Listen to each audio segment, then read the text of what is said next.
With us now, Democratic strategist Kevin Walling and TAG Strategies VP Erin Perrine. Thank you both for joining us here. I want to add kind of what Kevin was saying there, a little bit more context. I'd like to put this up on the screen. This is migrant encounters. Fiscal year 2022, 2.15 million. On pace for 2.3 million, by the way. And since Biden took office, you've got 3.59 million. By any definition, Erin, this is a crisis, a disaster at the border. And the vice president, who's in charge of that, goes to Texas and fails to go to the border. What do you think? Well, it's a repeated pattern of behavior from this administration, from Vice President Kamala Harris, and from Democrats as a whole.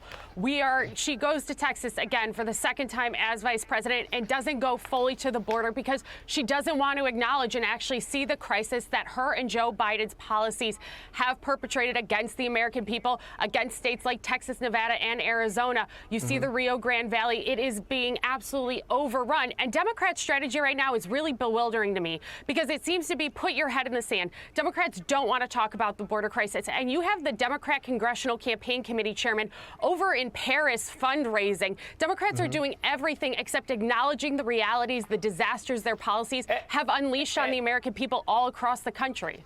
Yeah, and it's a fair point, Kevin, because, you know, the Democrats don't want to talk about it. The left media doesn't want to talk about it. Representative Tony Gonzalez in Texas, he wants to talk about it. Here's what he said. Watch. He doesn't have to visit me. I'm a Republican. I get that.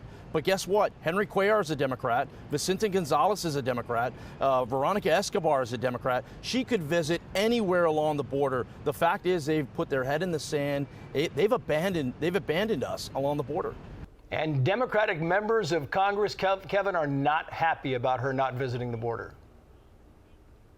Well, Trey, certainly to Erin's point, it is a crisis. And I'm a Democrat on your panel that is willing to admit that. But look at what the administration has been doing. Year over year, we've been surging resources in the fiscal budget for more patrol officers on that border, more security in terms of building more physical walls, more surveillance across that border where there are different terrains that can be secure.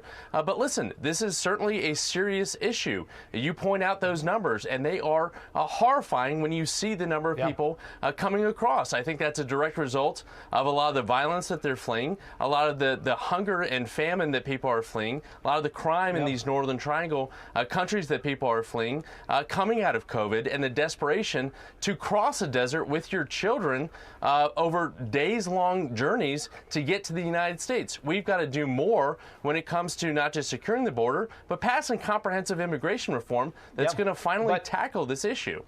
Yeah. I just want to move on now, if I can, to the midterms, because there's a huge Senate race going on in Ohio.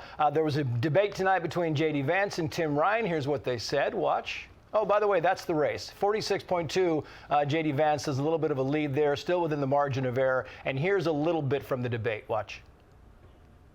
If you get raped, JD Vance and others are going to say you have to have that baby. State mandated pregnancies for a rape victim? That is so far out of the mainstream, it's not even funny. That poor girl was raped by an illegal alien, somebody that should have never been in this state in the first place. You voted so many times against border wall funding, so many times for amnesty, Tim. If you had done your job, she would have never been raped in the first place. Yeah, you can see, Erin, they're talking about two of the top issues, right? You're talking about abortion and you're talking about the border.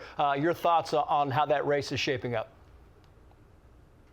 I would expect to see JD Vance to start to take a further lead away from Tim Ryan for a number of reasons. This debate, I have to really applaud JD Vance. He prepped hard and he showed up time and again. He did not allow Tim Ryan to try and define his positions. He talked about the fact that he believes in reasonable exceptions. And in the case of that 10-year-old, he said that he would have said that that was an abortion that should have been allowed and that child should not have had to cross lines. But he brought it back to a much stronger point. And Tim Ryan had no excuse for his 20 years of failure. There is a lot of money coming into Ohio in this race. You should expect to hear about the economy, crime, immigration, China, things that are really affecting Ohioans in a way that JD Vance is relating with them. Tim Ryan came off as out of touch and unpersonable, and I think you will continue to see JD Vance to take more of a sizable lead in this race. It's going to be close, Kevin. I mean, that's the bottom line here. It's within the margin of error. It is going to be close, and nobody doubts that. It could be pivotal. Your final thoughts?